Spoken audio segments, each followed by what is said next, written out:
be amended as follows. Coastal land leasing or licensing.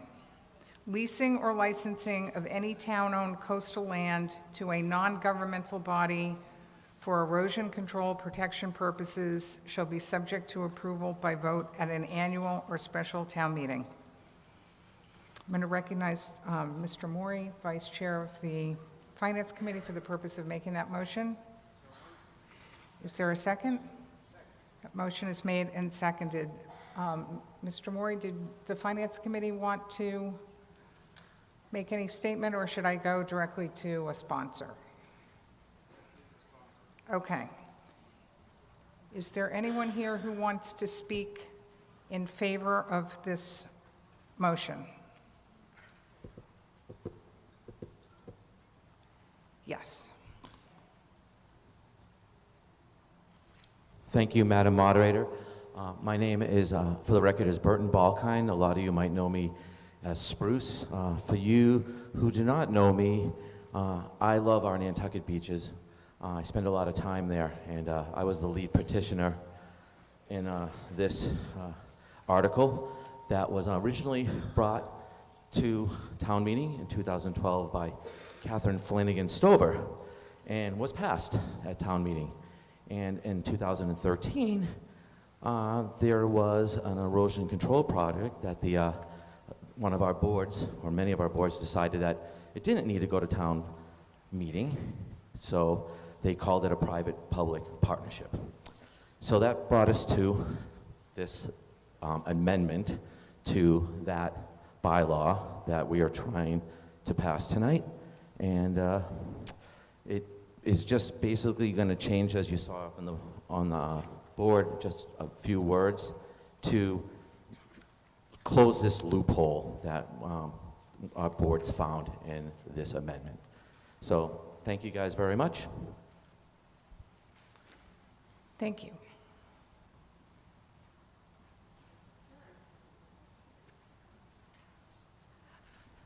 Okay. My name's Judith Wagner. I live in Quidnet. I'm a member of the planning board, but I'm speaking for myself only. I strongly support this article for several reasons. I believe, as Spruce has said, it does confirm what was decided by the town in its wisdom back in 2012. And I think that when we're talking about rights to beaches that belong to all of us, we all have a responsibility to take care of them and to make judgments about them. I happen to be a lawyer, former law professor who's retired here, and I've studied this quite a lot.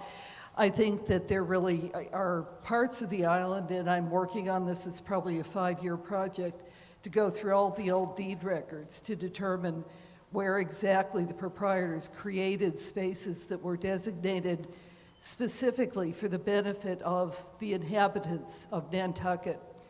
That's us. Not in some of these deeds, I can tell you, say, and not to be given to anybody individually, that they should be for the public. That's for us.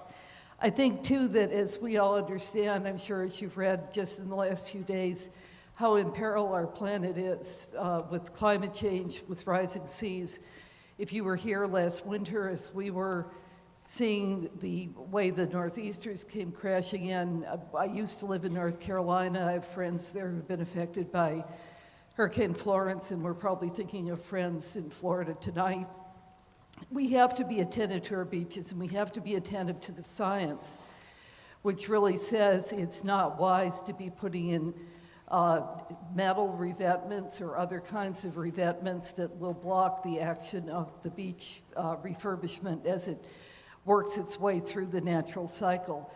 So I really think it's appropriate to close the loophole, as Spruce has said. I also think that we're in the midst of a coastal resiliency process, studying that. I hope if you haven't been able to go to some of those convenings that have been held over the last several months, you consider doing that. We're going to have some very hard decisions to make about what areas we need to step back from, what areas we need to protect.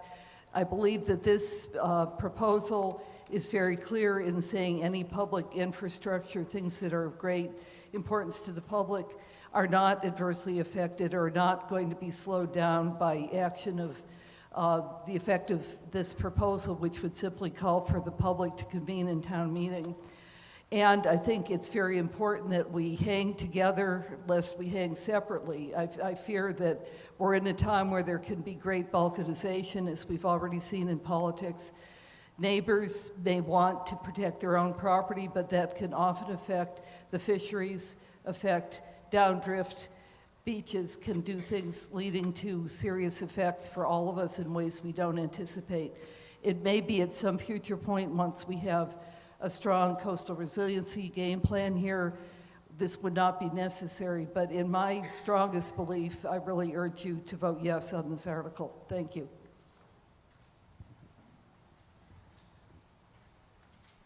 Mr. Saperstein? Lee Saperstein.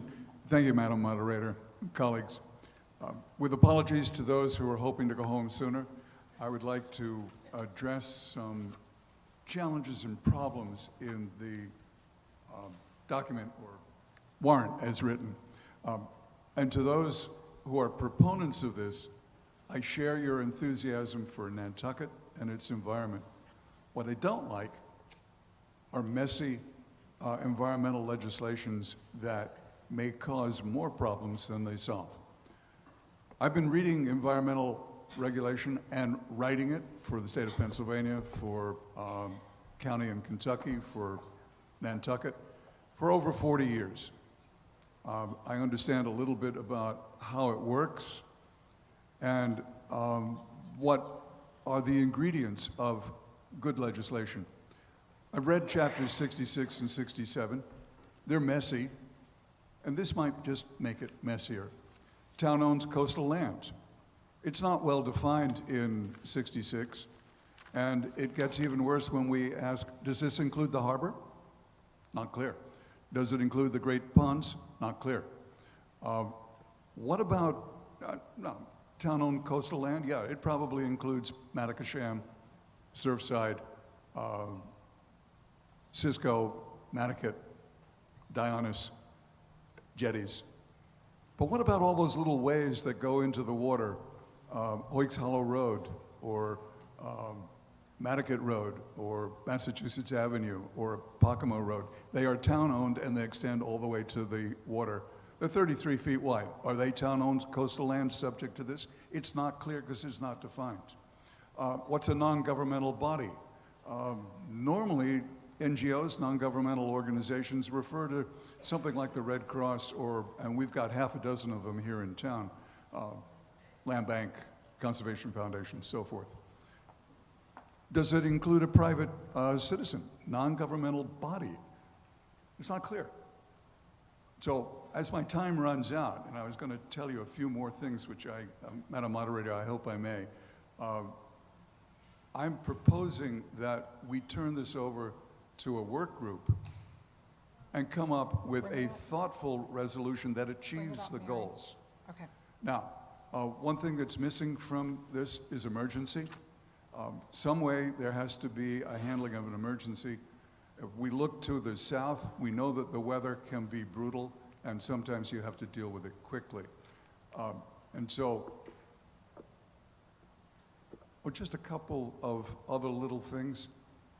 In the Constitution of the United States, Article 1, Section 9, Clauses 3 and 4, it bans ex post facto legislation. That, in environmental terms, means that if an action has started, it is deemed to proceed. It's called vested interest. The whole project in Sconset would be subject to a vested interest. All of that is, there's no rush. There really is no rush. Let's do it properly. And so, Madam Moderator, I'm going to suggest that we convene a work group comprised of all the people with interest in this, and open hearings, expert testimony, and come up with a better version of 66 and 67. Thank you. So you're making this motion